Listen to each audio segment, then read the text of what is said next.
আসসালামু আলাইকুম রাহমাতুল্লাহ। আমার বন্ধুরা, আমার ভাইরা, তোমরা কেমন আছো? আশা করি তোমরা ভালো আছো। আমি আলহামদুলিল্লাহ ভালো আছি।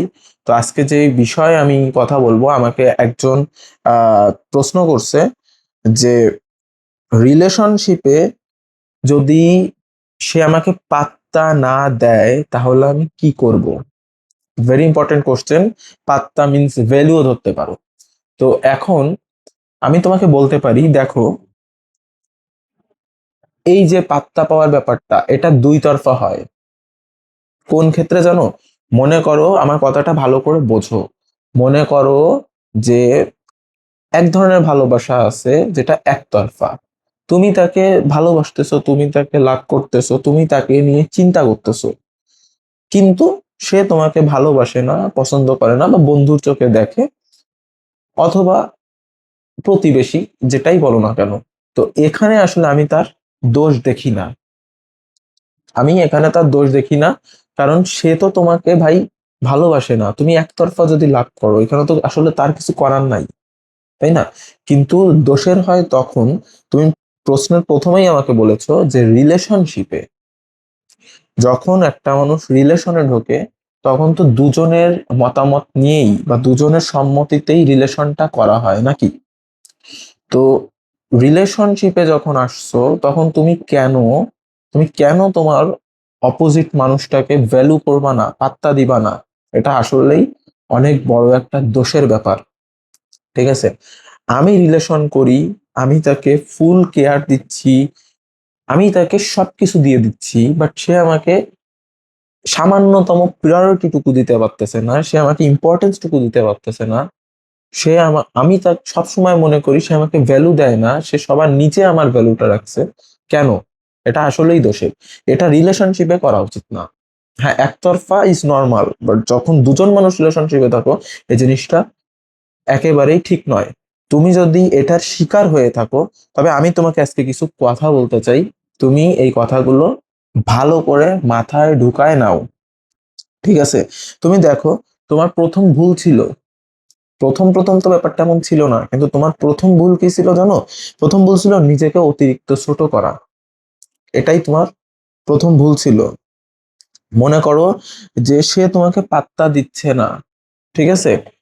তুমি তার কাছে নিজের ভালোবাসা প্রমাণ করার জন্য ডে বাই ডে তাকে মেসেজ করে যাচ্ছ, তাকে কল করে যাচ্ছ, তাকে বোঝাতে যাচ্ছ। কেন ভাই, তোমার একার ঠেকা পড়িছে?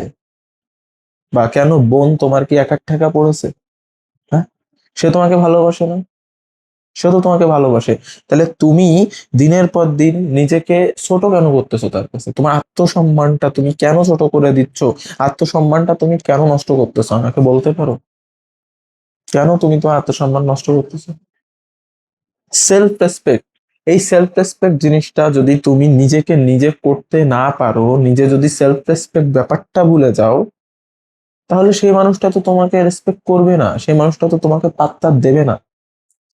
দেখো, তুমি হয়তো তোমার এলাকার ভিতরে তোমার খুব দাম আছে, বা তোমার ফ্রেন্ড সার্কেলের ভিতরে, তোমার কলেজে, তোমার স্কুলে তোমার অনেক মূল্যায়ন, ঠিক আছে? সবাই তোমাকে অনেক ভালো কিছু মনে করে। হতে পারে তুমি তোমার ইনস্টিটিউটের ক্যাপ্টেন, তুমি তোমার ইনস্টিটিউটে অনেক একটা ভ্যালু রাখো, একটা পাওয়ার আছে তোমার, একটা অন্যরকম পাওয়ার। তুমি পাশ থেকে গেলে সেই ইনস্টিটিউটে তোমার যারা সমকক্ষ তারা তোমাকে ভালো মনে করে, বা তারা তোমাকে সেইভাবে গুরুত্ব দেয়।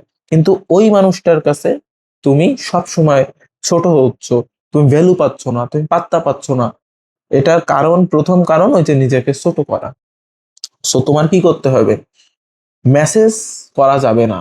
তুমি একটা মেসেজ করছো, দুইটা মেসেজ করছো, সে তোমার মেসেজ দেখতেছে না, সিন করতেছে না, যাক ভাই যাক, দরকার নাই, টোটালি কোনো দরকার নাই। তুমি তাকে মেসেজ কইও না। নিজেকে প্রমাণ করার চেষ্টা করতে হবে না। তুমি তাকে ভালোবাসো, এই প্রমাণ তুমি জীবনে বহুত দিছো। এই প্রমাণ তুমি তোমার লাইফে প্রচুর পরিমাণ দিছো। এখন আর দরকার নেই এই প্রমাণ দেওয়ার। থাক না। সে যদি তোমাকে ভালোবাসে, সে তো তোমাকে বুঝবে। যে মানুষ তোমাকে বুঝে না, সে তোমাকে কেমন ভালোবাসে? সো এইগুলা কইরো না, নিজেকে ছোট কইরো না, নিজের সেলফ রেসপেক্টটা ধরতে শেখো। নাম্বার দুই বলতে পারি, সবচেয়ে বড় ভুল এটাও, যে নিজে দোষ ঘাড়ে নেওয়া। দেখো, এইটা খুব ডিপ্লোম্যাটিকও বটে, কমপ্লিকেটেডও বটে। দোষ কেমন ঘাড়ে নেওয়া? মনে করো এটা তুমি কিভাবে করছো, তুমি দেখতেছো যে তুমি অন্যায়টা করুনি, তুমি অন্যায় করুনি, তারপরেও সে তোমার উপরে রেগে আছে। ঠিক আছে, দোষটা সে করছে, দোষটা সে করছে, অথচ দোষটা তোমার ঘাড়ে পড়তেছে। মনে করো তুমি একটা রিলেশনশিপে আছো, তোমার পার্টনার তোমার সাথে চিট করলো, আই মিন চিট বলতে একজনের সাথে কথা বলছে, অথচ তার সাথে খুব ক্লোজ কথা বলছে, তোমাকে সে বলে নাই। অথচ তুমি তাকে বলতে গেলে, তুমি তোমার কষ্টের কথা বলতে গেলে যে তুমি কেন চিট করলে, বা তুমি এটা আমার সাথে না করলেও পারতে, কিন্তু রেজাল্ট কি হলো, ফলাফল কি হলো? সে উল্টা তোমার প্রতি ক্ষেপে টেপে, তোমার উপরে রাগঝাগ করে, তোমার উপরে অভিমান করে তোমার ব্লক টলক দিয়ে চলে গেছে। হয়তো এরকম হয়। বিনিময়ে তুমি কি করলে?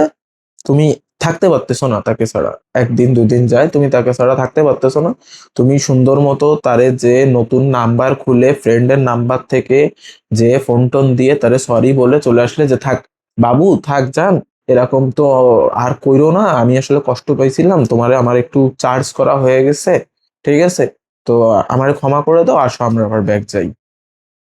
এটা কেন করো? এটা কেন করো? অন্যায়টা তো সে করছে, তাহলে তুমি তাকে কি আরো প্রশ্রয় দিয়ে দিলে না? সে এত বড় একটা অন্যায় করলো, তুমি হচ্ছে নিজে তোমারে দোষী বানালো, যে এই যে দেখো তোমার সাথে কথা বলি না বা তোমার ব্লক দিছি, তুমি আমার স্বাধীনতা হস্তক্ষেপ করো বা তুমি ডিস্টার্ব করো, এই জন্য তোমাকে ব্লক দিয়ে দিছি।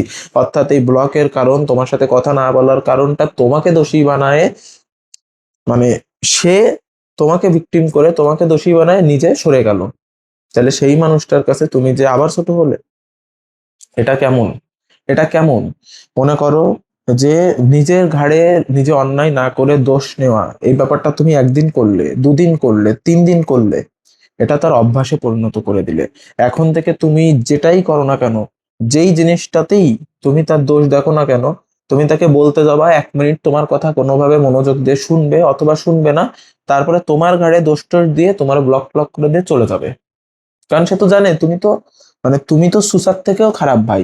তুমি তো ঠিকই আজকে না হোক কালকে না হোক পরশুদিন তুমি তার কাছে ঠিকই যাবা, তুমি নত হবা। সে তো জানে, সে তো জেনে বসে আছে, এই জন্য তো সে তোমার সাথে এই কাজ করে। ঠিক আছে। আম, তো এটা করা উচিত না। অনেকে ভাবে যে মনে হয় আমার ঘাটতি আছে, আমার তার সাথে যে মিলে যাওয়া উচিত, তার সাথে আমার সম্পর্কটা ঠিক করা উচিত। না ভাই, না বোন, তোমার কোনো ঘাটতি নেই, এই কাজটা বন্ধ করো।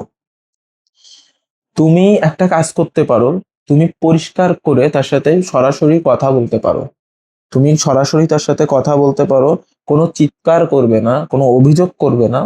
অভিযোগ আর চিৎকার ছাড়া তুমি তার সাথে খোলাখুলি কথা বলো, বুঝায় কথা বলো, যে তুমি কেন আমাকে পাত্তা দাও না, আমাকে ভ্যালু দাও না, আমি তো এই মানুষটা এরকম না, আমি তোমার সাথে রিলেশনশিপে আছি, যদি সৃষ্টিকর্তা চান তোমার লাইফের বেটার হাফ হব আমি, তাই তো, তাহলে তুমি কেন আমাকে ভ্যালু দাও না, তুমি কেন আমাকে মূল্যায়ন করো না, এই ব্যাপারে চিল্লাপাল্লা না করে সরাসরি এক জায়গায় বসে কথা বলতে পারো।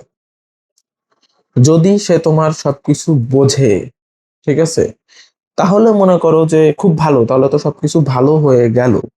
আর যদি দেখো যে সে সামনাসামনি কথা বলার পরেও নিজের দোষ স্বীকার করে না, নিজের দোষ মানে না, নিজেকে ফ্রেস্তা বলে দাবি করে, যে তার কোনো ভুল নাই, তার কোনো দোষ নাই, সকল দোষ ত্রুটি ভুল ভ্রান্তি শুধুমাত্র তোমার হয়, তোমার তরফ থেকে আসে, সে হচ্ছে ফেরেস্তা, তাহলে আমি বলবো ভাই, ছেড়ে দিতে বলবো না, বাট স্টপ দাও, ওইখানেই স্টপ। তার সাথে ঝগড়া কইরো না, রাগারাগি কইরো না, সাইলেন্ট হয়ে যাও, বি নর্মাল, বি কুল, একেবারে সাইলেন্ট হয়ে যাও, চিল্লা পাল্লার দরকার নাই, নিজের মনকে শক্ত করতে হবে। ঠিক আছে। আজকে তুমি যদি নিজের মনকে শক্ত করে তার কাছ থেকে 2-4 দিন, 1 মাস 2 মাস বের হয়ে না আসতে পারো, ওই মানুষটা তোমার লাইফে আসলে সারা জীবন তোমার এইভাবে কষ্ট দেবে। তখন তুমি কি করবা? এখন তো তুমি চাইলে, মানে টক্সিক এই রিলেশনশিপটা থেকে বেরো হয়ে আসতে পারো, but as a wife, as a husband কি বের হয়ে আসা আসলে সম্ভব? বললে হয়? বললে হওয়ানো যায় না।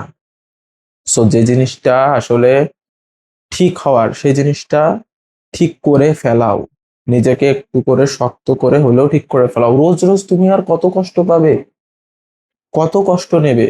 নিজে যে পাত্তা পাও না, অবহেলার শিকার, এটা তো ঠিক না। এত কষ্ট তুমি কেন নিবে?